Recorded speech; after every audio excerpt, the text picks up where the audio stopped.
Video games Recon.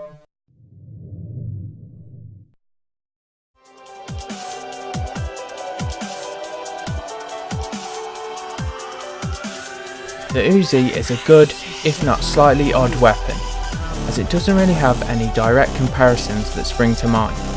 Sure, there are plenty of solid submachine guns both in the box and on the wall, but like I said, none that I can think of that are so manoeuvrable, with great power, a solid rate of fire, but has a small clip capacity and yet still has plenty of ammo, which in all makes it difficult to place the UZI compared to other weapons in its category.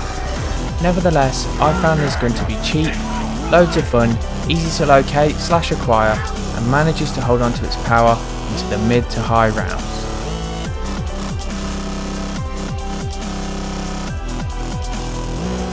Once pack-a-punched, the Uncle Gal is much the same as its predecessor. Powerful with a good rate of fire, small clips and a little odd. Again, making it a good and enjoyable gun.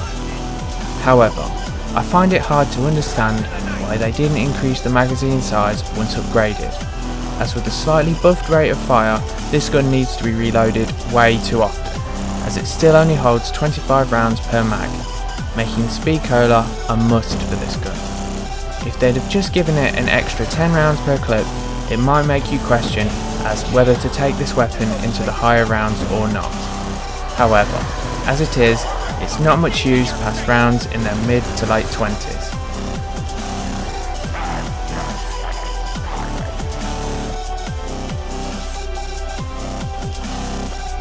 Oh yeah, that's right, they went there. The Death Machine is now a fully usable weapon in zombies, and it's no longer just a power-up drop like in Black Ops 1, as you can now acquire this weapon from the mystery box. And as you would come to expect, with something named the Death Machine, this thing is a beast, with 150 bullets per belt-fed magazine and a ridiculous power and fire rate, which all in all would make you think this thing is practically a wonder weapon.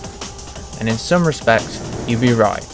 However, unless you're going to camp in one place, this weapon may leave you wanting, as the speed and mobility you have with this weapon is greatly diminished, making this gun great fun and a bit of a novelty. Nothing like the War Machine for example, but it's still a bit of a one-trick pony, as it's difficult to use aside from making a stand with your friends and camping in one place. After being pack-a-punched, the Death Machine goes from a beast, if a slightly difficult to use beast, to an absolute monster in the meat grinder. And on top of that, it's also a little more user-friendly to boot, as not only do you get faster reloads, more ammo, more power, more everything, and a ridiculously large magazine with 300 rounds per clip, you also get by far the best upgrade to this weapon, an increase in running speed and manoeuvrability, which helps make this weapon so much more useful, as its lack of mobility is by far its biggest downfall.